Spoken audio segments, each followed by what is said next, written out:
Welcome to the Meltzone podcast. This is episode 67. I'm Tom. And I'm Stefan. And on today's episode, again, a bit of YouTube talk. Tom finally did another shorts video on a, different topic. We're going to talk about the sweetest 3D printer that is now available for pre-order, the chocolate printer Coca Press, which I really want to try out. And then a, quick talk about Tom's recent video. Is FreeCAD good enough? Is it an option if you are looking for a CAD program? And what are actually the problems in such a big open source project if maybe also the direction is a bit missing? Then another talk about open source software, Home Assistant. Home Assistant got an integration for Prusa Connect, which is like a small, basically ESP dongle that you can put into your Prusa Mini and make it internet connected or Wi-Fi connected for some monitoring and sending G-code to it. The great Internet of Things, yeah. Sticking with Prusa topics, of course, we have to cover those. The Prusa XL is shipping, and they now make Tungsten filament under the Filament brand, which is, I don't have an application for it, but it's a very interesting material. Then the other end of the spectrum, Aliexpress. Aliexpress has really come a long way, and it's actually really good now. And we talk about why that is. And by the way, Aliexpress links in the description. We're going to put one there. It's really fun to use and much more convenient than it used to be, thanks to some regulation that the EU put out, which is rarely the case. But lastly, CURA versus PrusaSlicer organic supports. Why is one better than the other? And actually, no, CURA is actually just as good as the PrusaSlicer one if you use the right version. Let's try to keep this one a bit shorter than usual. Look, as always, it's really beautiful weather outside today. I've just finished the last video on FreeCAD. We're going to chat about that in a bit. And I'm keen to get outside. I'm keen to get out in the backyard. I've got 300 euros worth of irrigation accessories waiting for me to be put in the ground. Plus, it's freaking cold down here. So we turned off the central gas heating last week. And now all that's heating is like spare energy that's doing warm water from the solar. Plus, I've got the little infrared heater heating up my feet right now. So this room is icy cold. So yeah. Well, with 30 kilowatt peak on your roof, almost 30? 29 point something, yeah. Okay, just below the legal limit. Well, not the legal limit, but the limit that our grid operator was like, well, that's how much you get, and everything past that, Okay. But yeah, it's enough energy to charge the cars, to heat up warm water. There's a little electric heater that just uses the spare energy, and that is actually cheaper than using gas, and of course more eco-friendly. But of course it means when you turn off the central heater, then the rooms that have like warm water radiators don't get any heat. Plus we have little mini split units in the living room downstairs and upstairs, so those keep those warm. So central heating can go off and everything else is solar. Maybe just a quick question. I saw on Twitter that you started a new photovoltaic battery project again. Yes, that's mostly for a buddy. And the thing is, he's using a Victron charge controller, charge disk. It's a bidirectional inverter, basically. Okay. He's using that because if you don't have the legal equipment to feed into the grid, you're not allowed to have anything that generates power and feeds it or couples it to the grid, essentially. Mm-hmm. So he's got that set up. I'm building a battery for him that is about like 13 kilowatt hours, and I think it's like 1,600 years worth of cells, which is a fantastic. It's B grade cells, but for like storage stuff, we're putting good balances, good BMSs on there.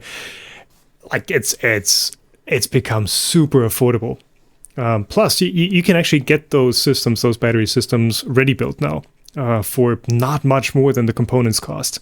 lithium iron phosphate batteries, so they're safe, they're cheap, they don't use any cobalt. It's been getting good. Like, people have been saying, like, yeah, these batteries are so expensive. No, they're not anymore. A quick story right here. 4 months ago, I asked one of the local solar suppliers around here for a battery for our photovoltaic system. We contracted a 5 kilowatt hour lithium iron phosphate battery. $8,000, I think. Yeah. Of course, like, if you're saying, okay, $1,600 for the cells, you add about $200 for BMS and balancers, plus you need a case, you need the inverter, that's $1,000, you need accessories for that. So it comes out to like $3,000 roughly. Plus all of the work you put in there. Yes, with a DIY system, and if you want to make it safe, you can make it safe. Like, that's if you approach things sensibly, you can build the stuff in a way that's not going to blow up. But yeah, time spent, etc.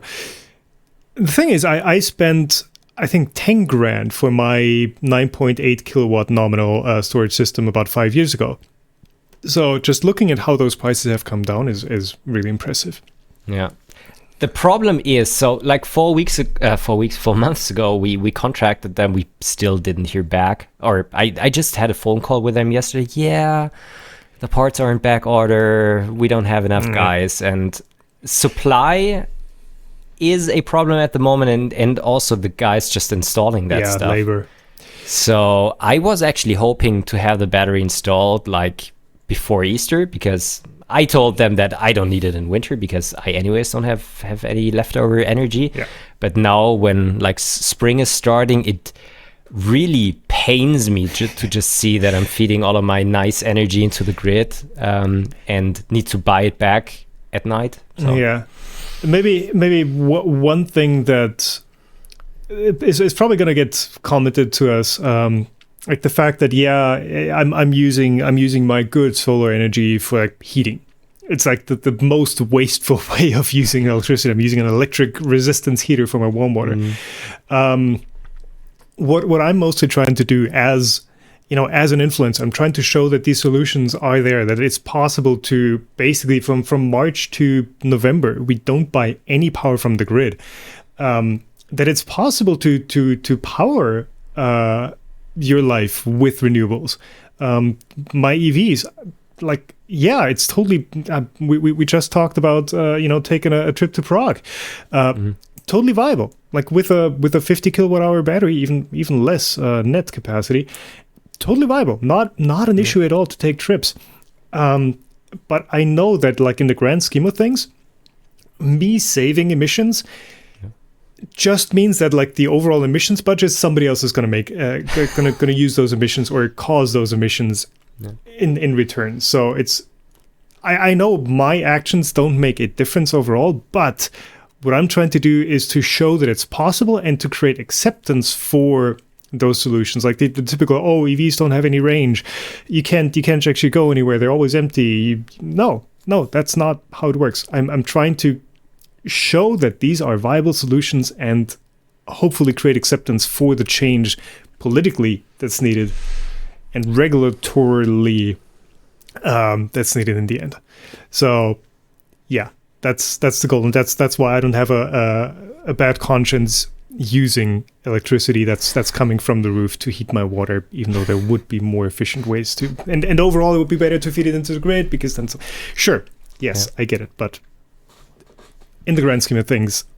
And since you just said that you can't really actively fight climate change because your carbon budget is then used by somebody else, is that the reason why you're now installing water irrigation systems into your garden?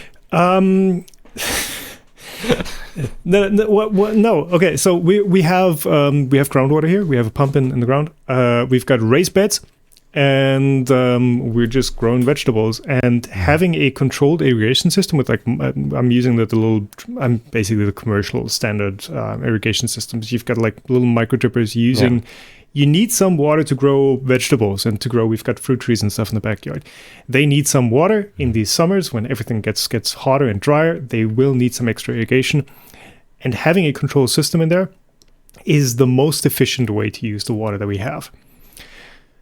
So that's the plus. Plus, it's something new to research and something new to build. And I get to shovel dirt with my hands, and that's always fun. Install a plant bot. Or how's that thing called? Yeah, the farm bot, I think. The farm bot. Whatever it's, yeah. So the thing is, our raised beds, I built those last year. They're 4 meters 20 by 1 meter 20 wide, and there's 2 of them in a row. So the 1 meter 20 wide would be the ideal length of or width of track for a farm bot to run along. would be so good. Yeah. Last quick question: did you install an electric snail fence? I did not yet. You have to do that. Even in raised beds that are yeah, like 80 centimeters tall? Snails don't care. And even if you're installing like copper traces around, just that, I don't know, they burn their feet when they touch it. It just takes a couple of days, then everything gets oxidized and they don't care anymore. We installed an electric snail fence, and this is not like mains voltage so that they explode, but they just get a tiny bit tickled. So you have like 2 bands of like just copper duct tape around your raised beds with a bit of voltage in between them and some special system that when it shorts, blah blah blah. And when they touch both traces, they get tickled, and it's really interesting to see how fast they just turn around and run away. And it did a tremendous job on our raised beds. We're gonna have to see how bad that gets, because we do have plenty of snails in the backyard. We do also have hedgehogs, so maybe that's gonna keep itself in balance. Yeah, so we thought maybe don't our keep hedgehogs, but like, wild ones. We thought maybe our chicken would help, but I don't know. They don't really care about snails. Yeah, too small. So yeah, too small. Speaking of small, oh yeah, I'm doing small videos now. Yeah. Last time I think, was it last time or 2 podcasts ago where I said I really enjoyed doing a couple of shorts over Christmas. Well, anyways, I've not warmed up to the format yet. It's and to the experience of watching them. I don't know. Unfortunately, watch them more and more because also like YouTube, at least the mobile app, is presenting them to you in such like a prominent way. Some of them are good and educational, but true. It also quickly happens that you just like you just notice that it's 10 minutes later and you only watch crap. So it's what I dislike about the entire experience of shorts and TikToks is like the lack of control and the lack of what's the word? Authority. There was a paper or was it a paper? I think it was a paper done on like the TikTok experience and what it does for your brain to be watching TikToks. And in the end, they compared it to gambling, to slot machines, where it's like it's that repetitive action of like I hit like, I swipe to the next video, I hit like, it's like it's the one-armed bandit basically, and it triggers it triggers the same areas of a brain that does slot machines. And I understand how that is. Because you can completely turn into a zombie and just let yourself get. I know regular videos do that too, but it's that little bit of interaction. It's that little bit of I'm gonna get the next video. Oh yeah, maybe this one's gonna be good. Yeah, just one more. It's even more gamified and hyper optimized to keep you engaged. So I don't know. It's what YouTube wants, so I'm doing it. And there is some genuine content that is like not enough for a full video. So I'm trying that a bit. I'm doing some extra stuff, I guess. The one I published today was just outtakes from today's video, just for funsies, just to get a feel for the thing. The thing that I enjoyed was that making them is also satisfying in a way that you can finish one within like an hour and be done with it. Yeah. It's a less... I think it's the same phenomenon that you see with lots of big YouTubers, where they have their main channel and they raise their own expectations for their content so high that they create a second channel, and then the main channel goes dry, and the content that used to be on the first channel when they were small and started up now is basically on the second channel. I don't know, William Osman, Stir, plenty of others that do. That mainly just have their stuff on the second channel because they, and I'm feeling that for myself too. I'm pushing my expectations for videos on the main channel with every one I release. And that's the thing where a different format might make the experience for you as a creator more satisfying, because you don't have to add this much effort in post-production. And I feel that, for me at least, just creating a video, most of the work now is just making sure that the video is good in the end, writing a script, doing voiceover, editing and things like that. That's taking so much time, and it's not as satisfying anymore as it used to be. It's the video production side that's taking a lot longer than the actual I'm doing an experiment or I'm researching something. Yeah. I keep pointing this out. My mom works for me part-time, so she's been editing the shorts, and we've got a couple more coming up. So I've not touched the editing process for those. It's just like, they do look good. So like the one that I saw just like half an hour ago. Yeah, it's good. Really, really quickly done. Great job. I of course I do look over the final result, but so far, Resolve is like so easy, so good to use. Yeah. I put her on the official Resolve tutorials, and a day later she was editing my A-roll. So yeah, fantastic. We'll see. Maybe just a short one right here on delegating work. I'm probably gonna have my first intern for a couple of days in 2 weeks. Intern, so that's like a temporary position of what's the internship level, or what I'm missing the word. High school, university. What's the Jan Wegner, he also has like a German channel called Jantech. Yeah. I have been knowing him. I think he first approached me 2019 at Formnext and said, we skipped a day of school to come here and say hello, basically. And I don't know, we had been in touch over the last years, and he just finished his A-levels, his Abitur. And I don't know. I thought for me it might be a good experience just to see how working together with somebody else's, and for him it's, I think, nice to see how a production process works. And he's gonna do like a material comparison between like a standard material and a carbon fiber filled material, and to just get a bit of input. How do you research? How do you set up the samples? How do you test them and things like that? So he does a bit of stuff now at home, and he's gonna be here for like a good half week, and we're gonna do tests here. And I also, maybe I'm able to teach him some Resolve, and I don't know, maybe if there's still a bit of time before he goes to university, I can delegate even more work. But I think that's a nice, like, closed off in itself a format where, okay, we're going to work together for a couple of weeks, and we can make a schedule and a plan for, okay, we're going to do these things, and once we've got those, we're done. Yeah. That's cool that we're now at the level where we can have people work for us, where we're like real companies. Real companies. Anyway, we were going to do this one shorter. Now we've got 17 minutes of talking rambling. about real companies. Yes, CocoaPress.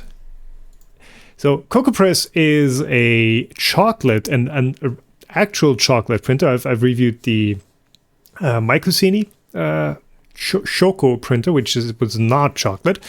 But CocoaPress is a real chocolate printer. It kind of looks like a Voron, Mini Prusa XL, something like that, yeah. Prints real chocolate, years of research put into it. Working with suppliers, working out the kinks with the extruder, working with chocolate recipes, and you can now just pre-order it. It's going to be delivered this year. Sometime there was a specific date. Get the tweet open. I need to check that as well. Okay, but we'll start. Yeah, reservations will start the 17th of April. $100 series server kit, and then it's $1,500 total for the machine. And what's fascinating to me here is that this is not a Kickstarter. That this is just like years of development, and then it's like, yeah, you can just order this. I'm not going to take your funds up front. I'm just going to produce this. Of course, that is a privileged position to be in. Yeah. To be able to like order all your stock and order all your stuff and then just make a product available. But Yeah.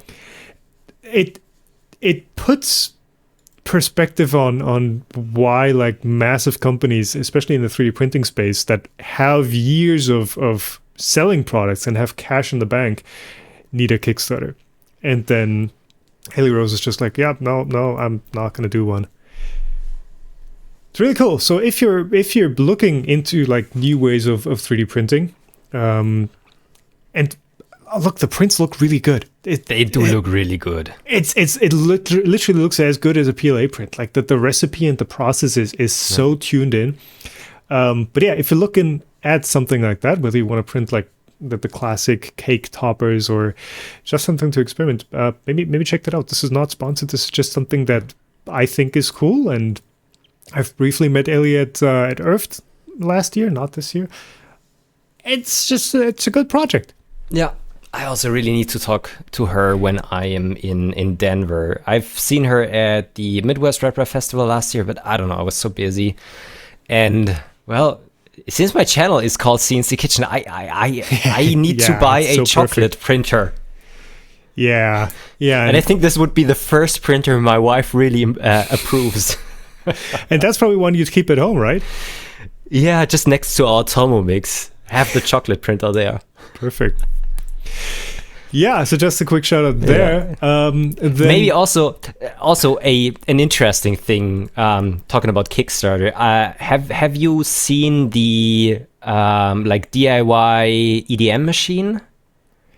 I've like tangentially heard about that. Yeah. So there's a guy, I don't remember his name anymore. Sorry, I don't want to be rude. I'm just really bad with names. I think he already sent me an email a year or two ago and said that they're working on that and whatever. He now finished, or they, I don't know if it's a whole team, they finished like the final version or the final first version of that thing, and they started a Kickstarter, and the video blew up on YouTube that he did about... That's what I saw, yeah. But I don't watch 3D printing content, so I've not seen it. It is EDM content. The thing that I think is going to be really interesting here, if they basically planned to produce 10, 15, 20 units, that's something that you can... I don't know, kind of easily managed, but if a Kickstarter like that just blows up and in the end you have to, I don't know, deliver hundreds or even thousands of units, that's going to be a totally different story, and that might not only be beneficial for such a project, because if you're just struggling buying all of the parts, packaging everything, shipping everything, and everything that is involved in that, can really break you mentally and your bank. Because at that point where it's hundreds of units, you can't build them yourself. There's just no way. People often underestimate like the scale of numbers. If you build 15 machines, that's already a pretty involved process. But if you have to build 150, like now you're not worried about, hey, how can I build this? You're worried about how can I delegate building these? How can I scale? And you're spending your time not on producing the machines and on making them better, but on managing the production. But if you started this as a project for yourself and you haven't really planned for scaling up the production, that's gonna be difficult. Absolutely. You might not be prepared for it. You might not have expected it, but you might also not be good at scaling. And that's exactly the point where a lot of Kickstarters start to fall apart. When you are an engineering team and you've developed something cool and you just want to put it out into the world, actually then manufacturing it at scale, not something I would be comfortable with either. Like I keep bringing this up, but I don't have a physical product. You do. You've pulled that. You've pulled that turn. But I also delegated that. I wouldn't be able to do that myself. Yeah, exactly. And I even wouldn't want to do that myself. True. Yeah. It's lots of busy work and lots of stuff that maybe we're not qualified for. Yeah. And that brings us to the next topic, which is I don't want to say. Look, okay, FreeCAD. FreeCAD. It's a similar story, and I feel bad for having the not qualified for moniker in here, because I have nothing but appreciation for people who make open source tools, even if they make something that isn't good or that I don't think is good. I still appreciate them for putting it out there and for making it available and for donating the time, for putting something out there that wasn't there before. So that's the essence later that we're going to come to. But yeah, FreeCAD. Have you used FreeCAD? Let's start at the bottom here. No, I have not. Okay, I've used FreeCAD occasionally. Every couple of years, I've said that in the video too. Like I keep coming back to it. I'm like, yeah, this is FreeCAD. This should be usable. And every time I'm like, nah, this isn't usable. This isn't really good. And I'm kind of proud that I managed to present that finding in a way that isn't offensive and that I don't have another community coming after me for. Yeah, it's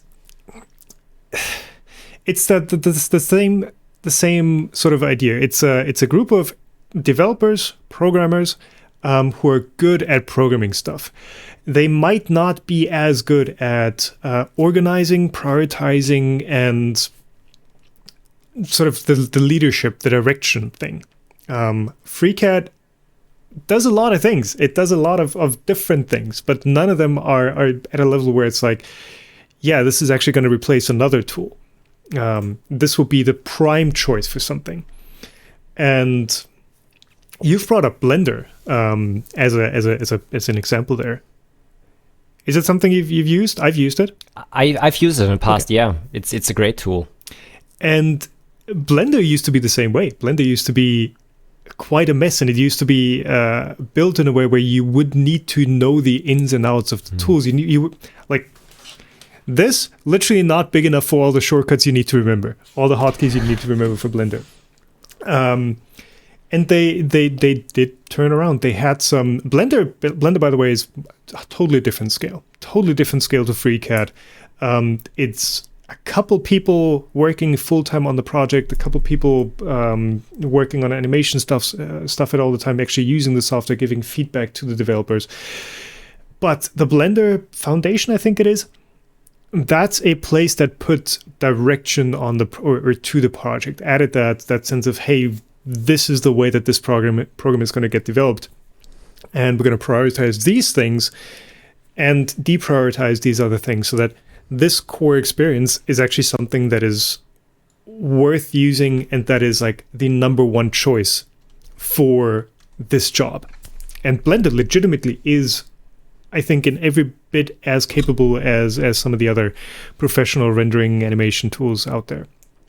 But is the reason why they got there because they got a ton of funding from really big companies?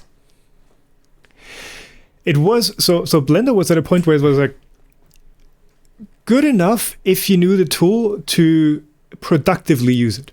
Where all the issues that kept you from... Well, here's the thing that lots of people bring up in the comments to that last video is they can use FreeCAD, and I feel like I'm at the point now where I can also use FreeCAD, but you don't choose to use FreeCAD because it's clunky, it's not time efficient, and in something like SolidWorks, FreeCAD, Onshape, whatever CAD tool, you're just much faster. Your time is spent more efficiently in those tools.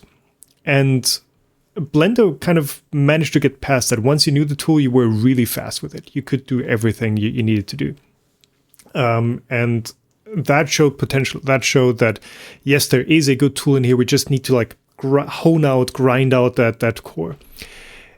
And you can kind of see that with FreeCAD too. FreeCAD has a good tool at its core. It's just, it's very unpolished. It's a very unpolished diamond.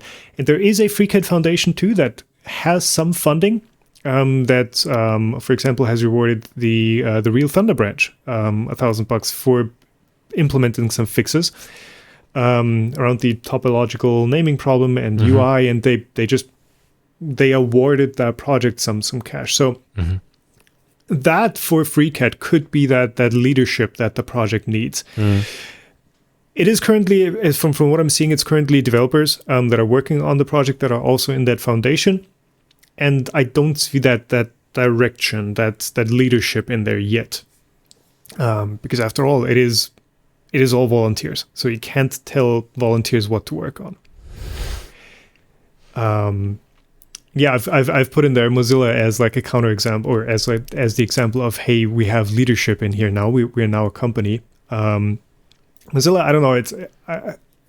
I've always seen that sort of critically when the Mozilla Corporation or Mozilla Inc. or whatever, it's now, yeah, we now have a business interest, but I think it's what the browser needed. I think it's what the tool needed to have that backing and to have that sense of direction. So it's good for the tool, but it detracts from the open source spirit. Yeah. So, but in the end, you basically needed to get it. Well, especially something big like a CAD software. This is nothing that you're just like developing on an afternoon. Yeah. You need good and skilled software engineers, and they are expensive. And either they do it in their free time, but then they do what they want to do, and then you have the leadership problem. Or you have the funding where they can say, okay, I spent my time now on something that is necessary to get the whole project forward, and I'm getting paid for that, because in the end, they also need to live from something. And exactly. This is, well, I don't know if you discussed it in your video, if you would see a community funding or something like that being feasible for such a project, but I don't know. So they've got, oops, sorry if that was loud. They've got the FreeCAD association. I think it's called the association. They've got that set up in a way where it's the central entity for distributing funds, essentially.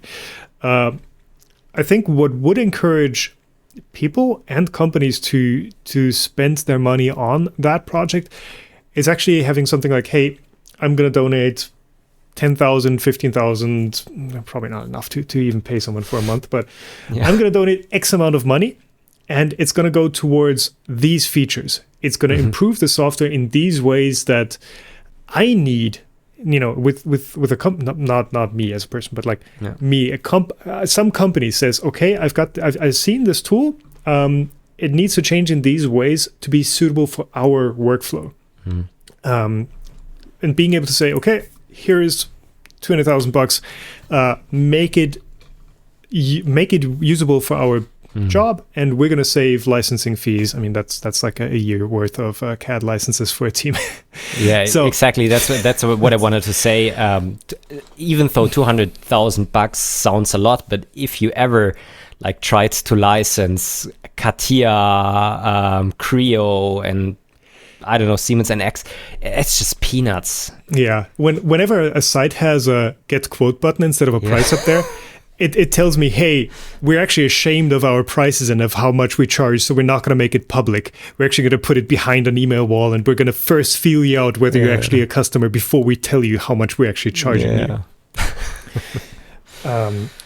So what I think that project needs is that transactional nature of, hey, I'm going to invest in something. And that's, I think that's what Blender also had, and what got Blender the amount of funding that it got, is you spend money on something and then you get something in return.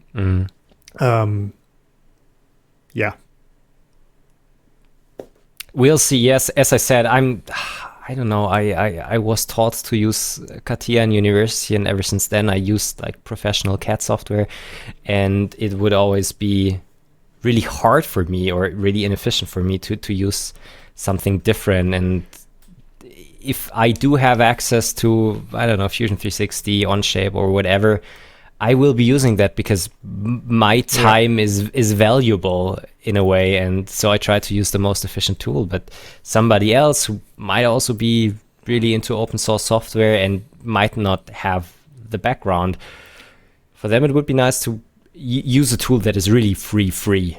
Like it's a chicken and egg problem, sort of. Yeah. When you don't have users, you don't have feedback, you don't get the attention you need.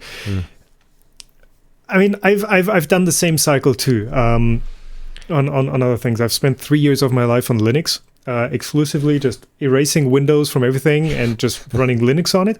So it's that same flashback where it's like, yeah, once you know it, once you have that upfront investment, it can work, but even then, it's less efficient than just forking over the cash for a Fusion license or something else. And especially in a commercial context, it doesn't make sense to spend the time training your engineers, your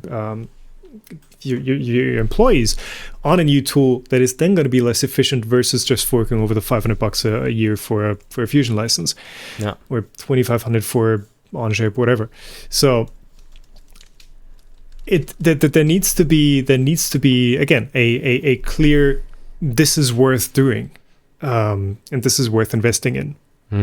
Outlook for somebody to invest in the tool. So I don't know how it's the same thing with us, with like having the first hire, making that jump from working by yourself to actually now having to having somebody else work for you and having to go into the management thing. I think that's a really hard transition to make for an open source tool as well. To go from we're all volunteers, we're all contributing on our own times, we're just having fun here, to, well, we now have funding and we pay people to do the work, and we don't get to choose what we work on. And a lot of projects never make it past that threshold. Octoprint, which I also bring up in the video, did. Octoprint is a project small enough in scale that one person plus community input and patches and pull requests, that's what I'm looking for, can make Octoprint work.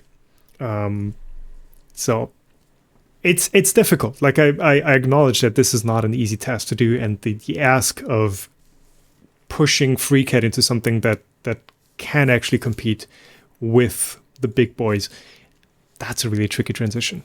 Yeah, definitely. Yeah, we're gonna see where it leads. I'd love the tool to be there. I appreciate that they're already putting that out there, but I also appreciate that it's wishful thinking to say just let's just make it better.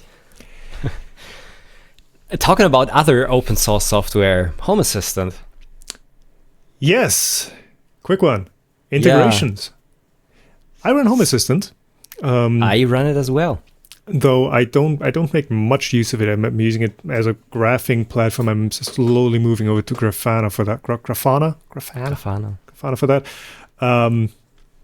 But yeah, it's Home Assistant is basically it reaches out into all the like IoT connected things in your home, and it's like, yep, you're in one central spot now. So I've got my Philips Hue in there. I've got my vacuum robot in there. I've got I guess my cameras and stuff are in there as well. You can have your internet router show up with stats and stuff.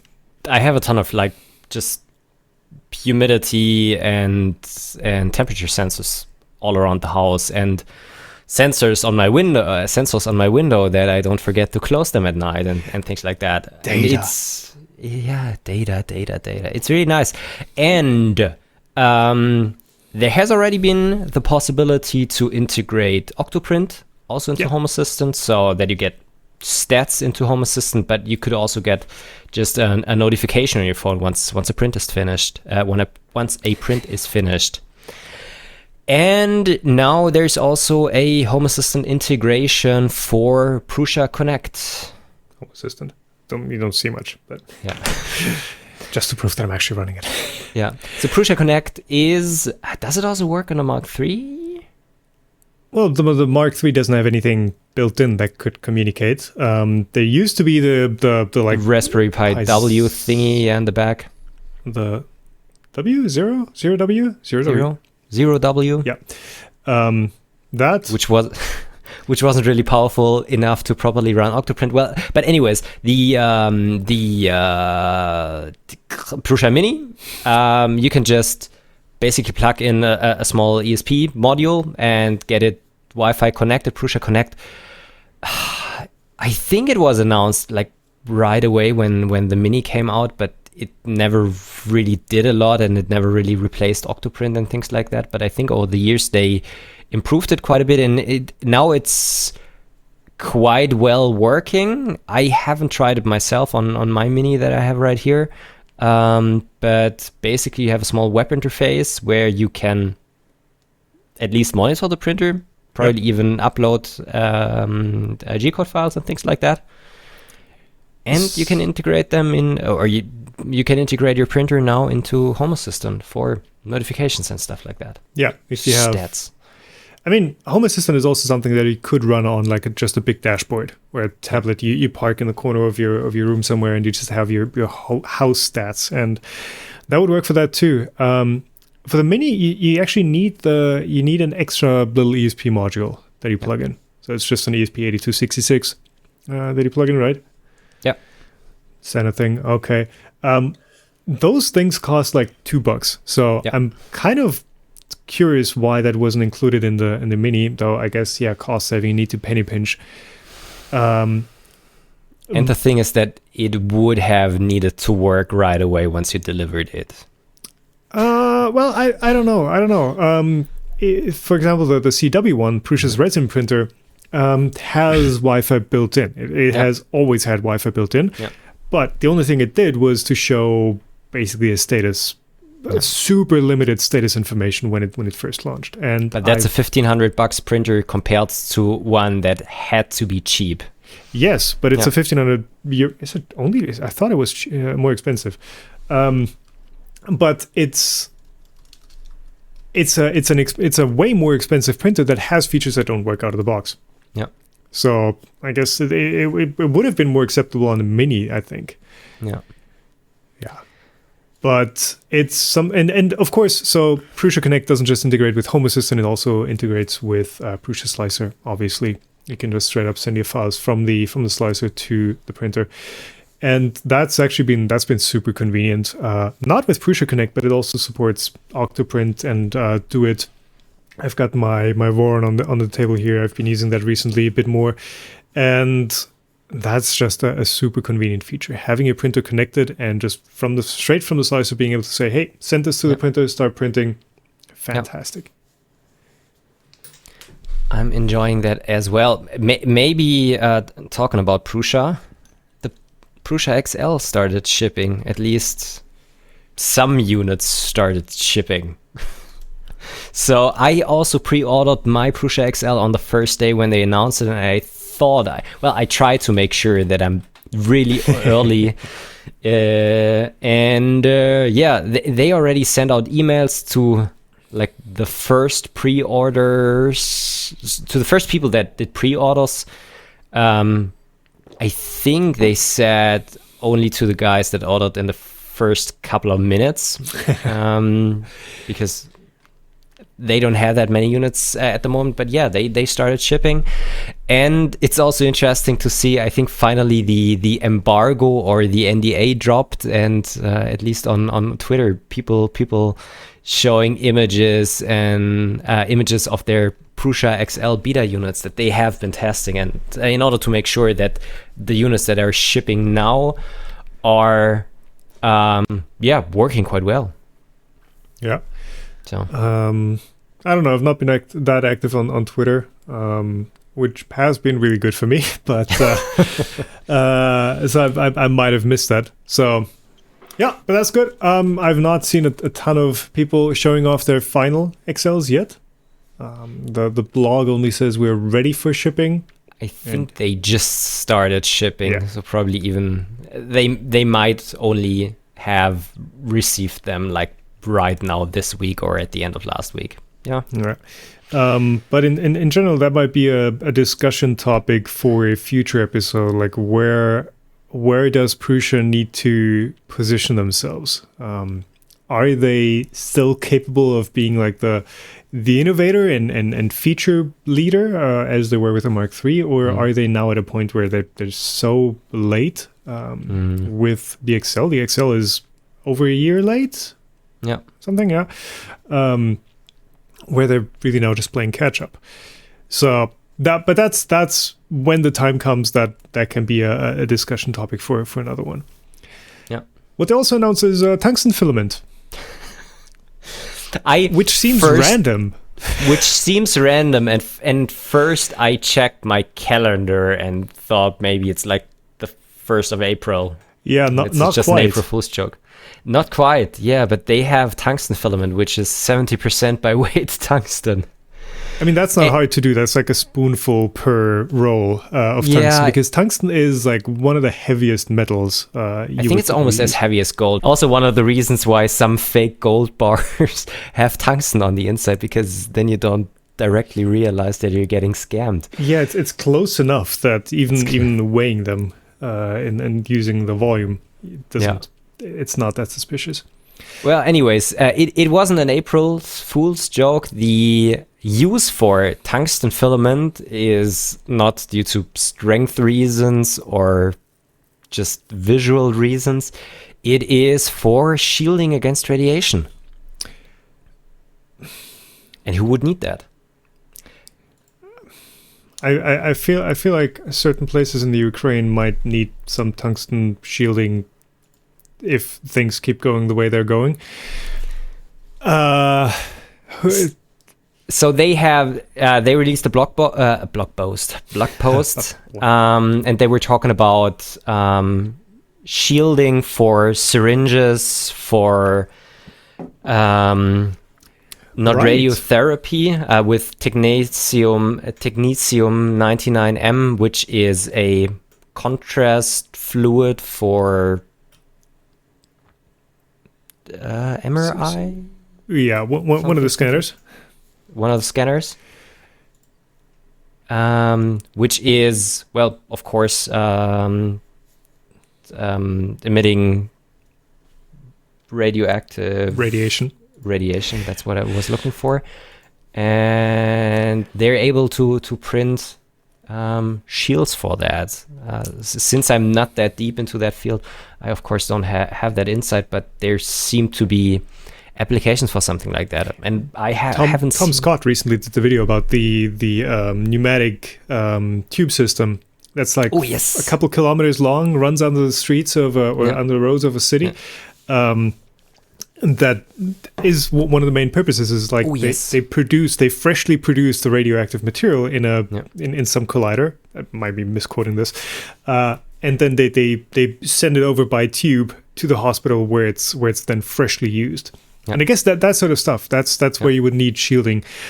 How is that done currently? Like, is there currently, if you say you have a syringe with radioactive material loaded in there, there must be some sort of like film sheet shielding around that you can't have nurses and doctors exposed to that constantly. Well, maybe assume. you have conventionally manufactured shields around that out of lead or out of tungsten or whatever, and having that as a 3D printing material just makes producing custom shields easier instead of milling them out of tungsten, which is probably also not the nicest material to manufacture.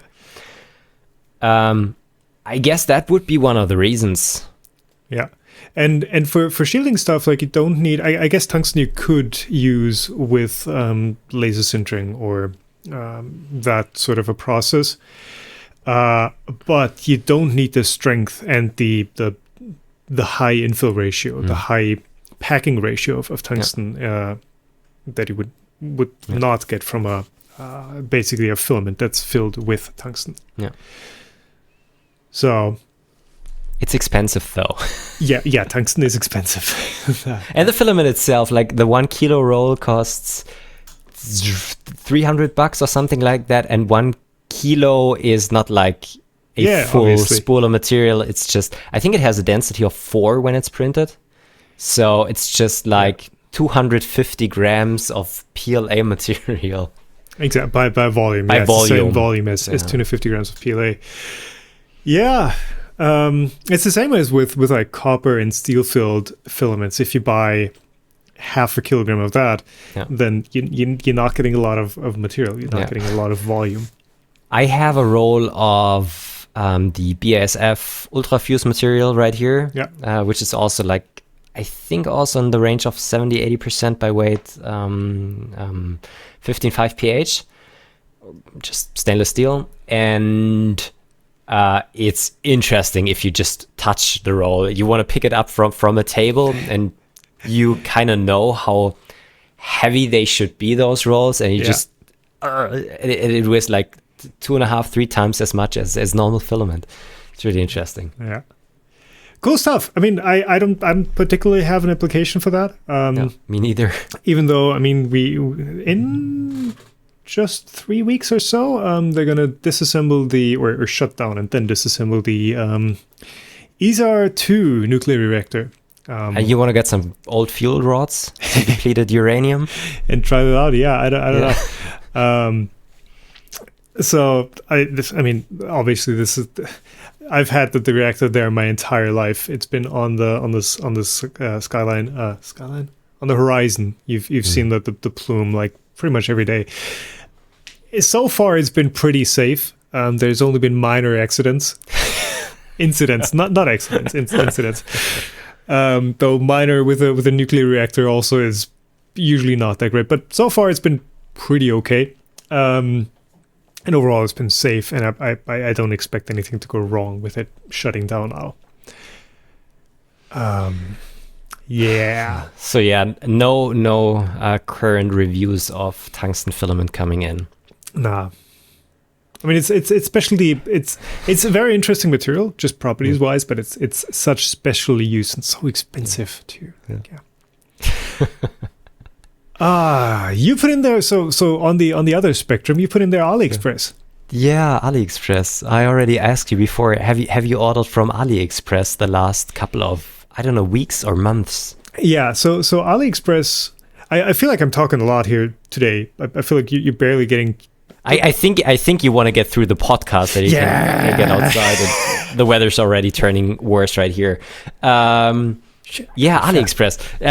This might actually sound like an ad for Aliexpress, but I have ordered a couple of things the last weeks and months, and they started, I don't know, a new shipment program or something like that. If you order something that is, I think, above 15 euros, you will get free, or is it free, or really inexpensive 10-12 day shipping, and that works really well. You order something from AliExpress, and mostly like the week after that it arrives at your door.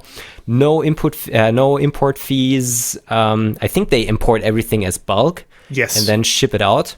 Yeah, AliExpress was a really interesting development because at first, when AliExpress was like new, you could get stuff for so cheap. No shipping, because China was still treated as like a developing country and got like super cheap international freight.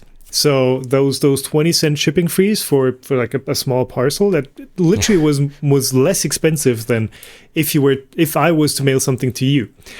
That really helped it. Then that sort of went away and shipping kind of got expensive. And then the big one that may have killed AliExpress, or might have killed AliExpress, had the potential to kill AliExpress, was the imports duty. No imports duty limit went down from, I think, $15 to 0. So if you were importing into the EU, everything needed to have taxes paid for it.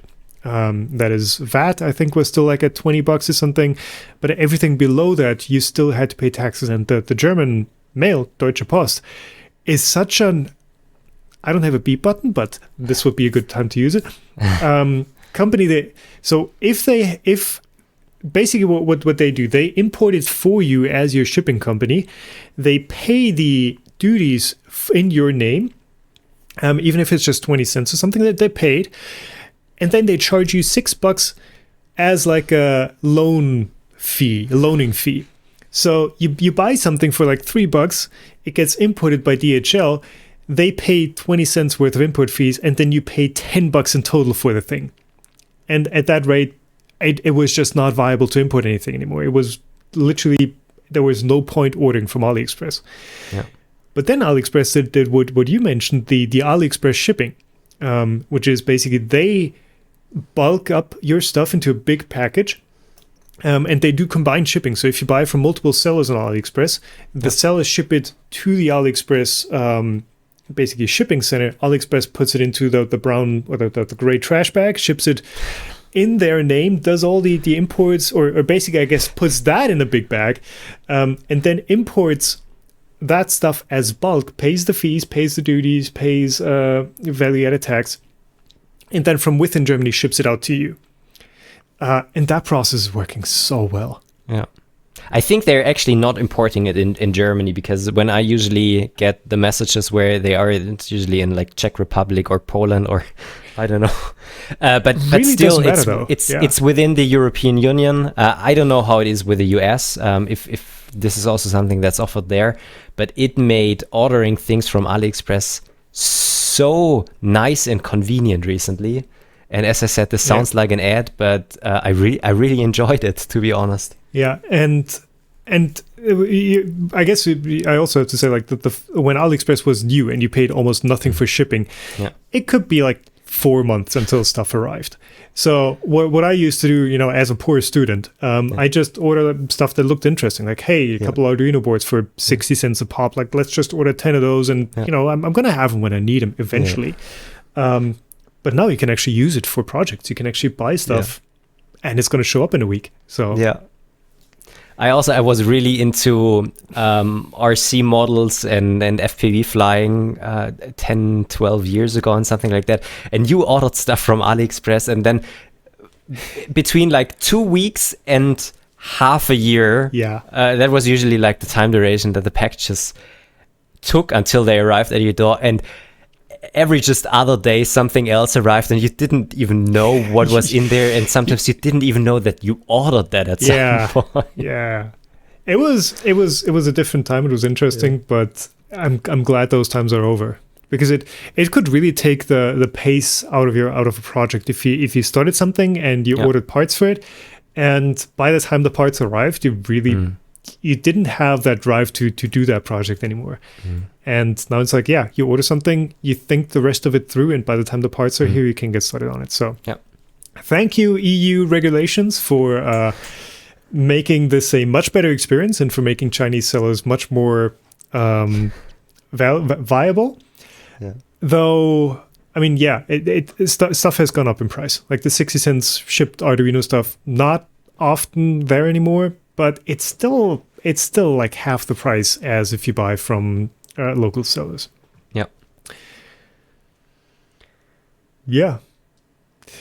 I think that the next big topic that we have in here is too much of a discussion topic. That's one I could rant over. Then maybe just finish it off with one question.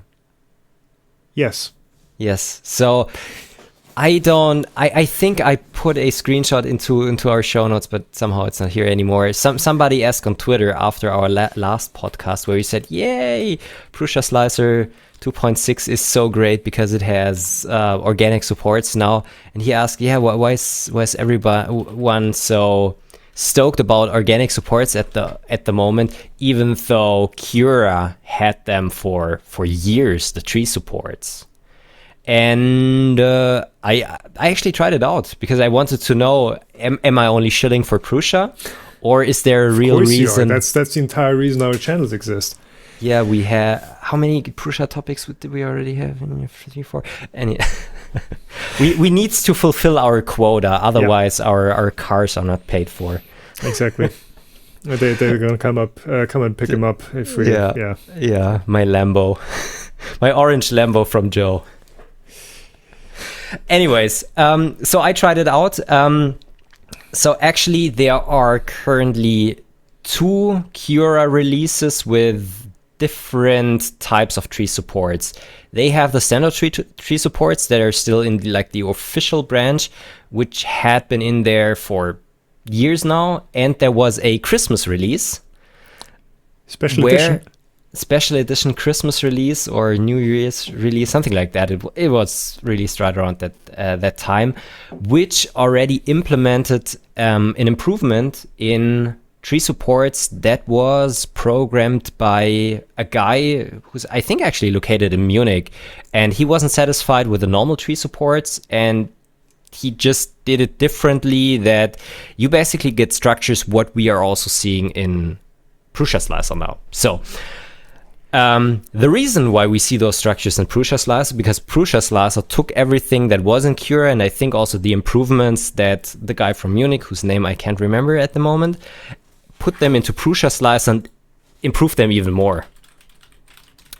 So the PrusaSlicer stuff is based on the CURA stuff, but they vastly improved it. The problem that I had with the old tree supports, especially for those really complex and organic structures that I tried to support with tree supports in CURA, was that the tree supports were basically wrapping around my model, and they were really hard to remove, and also the amount of material that they use was quite a bit more than what we're seeing now in PrusaSlicer. And this is the reason why, at the moment, if you're taking a look at the standard release of CURA, or like the latest release of CURA, which is alpha, beta, or something like that, and PrusaSlicer 2.6 alpha 5, I think we're currently, the tree supports or the organic supports in PrusaSlicer are just way better, because you have those small pillars. They're easy to remove afterwards. You get nice interface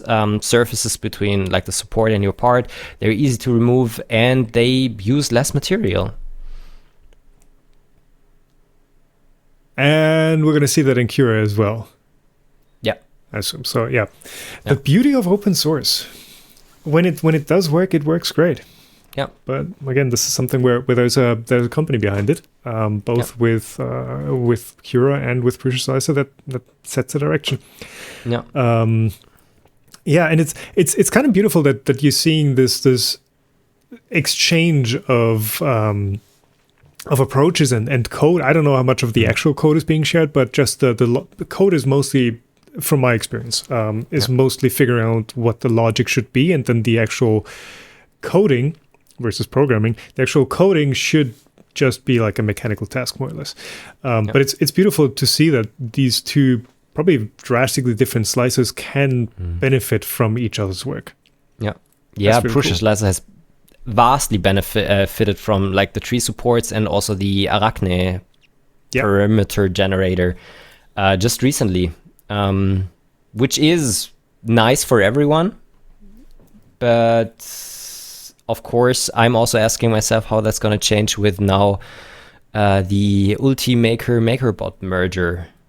They said that CURA's going to stay open source. Well, they have to keep it all open source. But I don't know if they're shifting towards rather developing their closed source MakerBot slicer. I'm pretty sure it's completely closed source. Yeah. Though, I mean, maybe that's also something for another time. Just because something is open source doesn't mean it's also free to use or free to conveniently use. And maybe this ties into one of the comments that I got under the FreeCAD video, where one guy was like, I would like to see a commitment to keep this open and free and freely accessible to everyone with FreeCAD. And he doesn't see that at the moment, which initially my reaction is like, hey, yeah, but it's open source. Like if they're saying, yeah, we're not going to develop this anymore, we're going to make it closed source, then there's still that checkpoint, that revision of code out there, and everyone can start working on that then. But what you also see sometimes is, for example, a buddy set up EVCC, which is a EV charger control system, basically.